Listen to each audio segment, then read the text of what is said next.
And given that data is a must-have, the role of CDO is also evolving. In your experience, how have you seen the role of CDO evolve over the past few years? And how do you see it evolving over the next few years?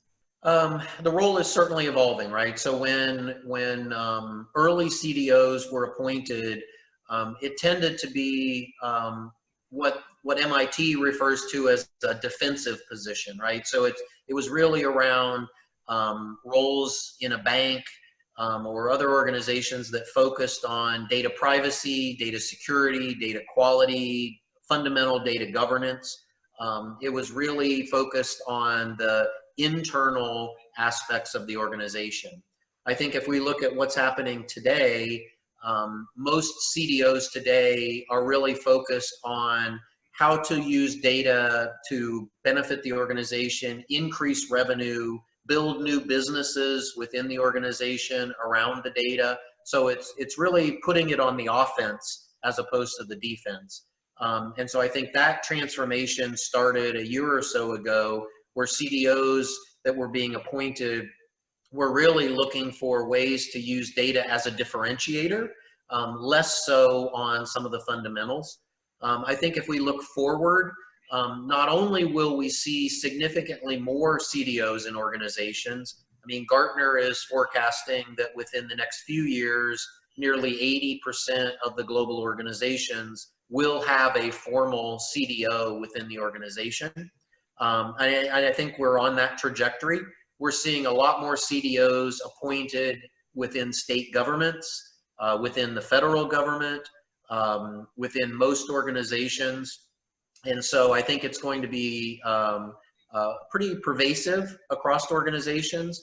And I think the role will continue to evolve, where it actually will be a role that is a senior level role. I think that's the other thing that has changed, is that even though it had the chief data officer title, I think in many organizations, it was really middle management, or kind of a role that had the title, but didn't really kind of, a lot of times people use the phrase sit at the table, right? It wasn't really a role that was on par with the chief information officer, the chief marketing officer.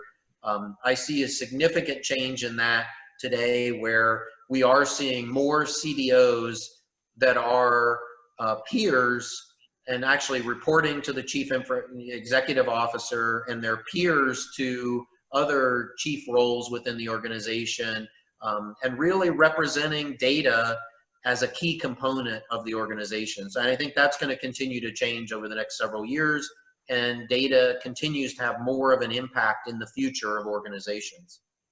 And given the fact that the role of CDO, like you said, is continuing to evolve, if somebody who's just stepping into the role of a CDO currently were to come to you for advice, what would be your suggestion to them? Yeah, and I do have an opportunity to mentor a number of folks that are either early CDOs, or folks that have a passion around data and analytics that are interested in becoming a CDO. And my advice to them is typically to really make sure that they have a good business and technology experience. So as they build up their skills, don't focus exclusively on technical skills, but also focus on business skills, because a true CDO is one that kind of balances between having discussions with the senior executives of an organization around the business impact of the data, and then also having discussions with data scientists and data architects around understanding and helping to design how the data gets implemented within the organization at a more technical level. I do see some folks that they've started in a data profession, like they're a data architect, or they've started as data modeler and then moved into data architect, and they have the aspiration of becoming a CDO, but they really have spent most of their career more in a technical realm.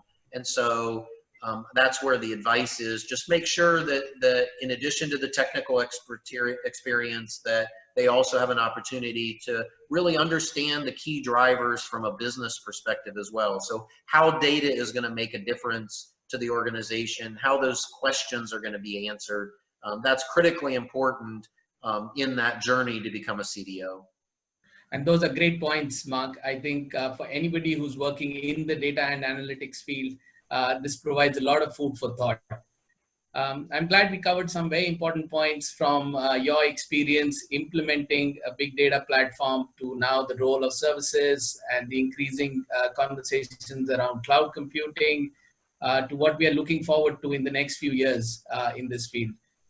Thank you so much, Mark, for taking out time for this conversation. And thank you so much for sharing your thoughts. Yeah, thanks, Manak.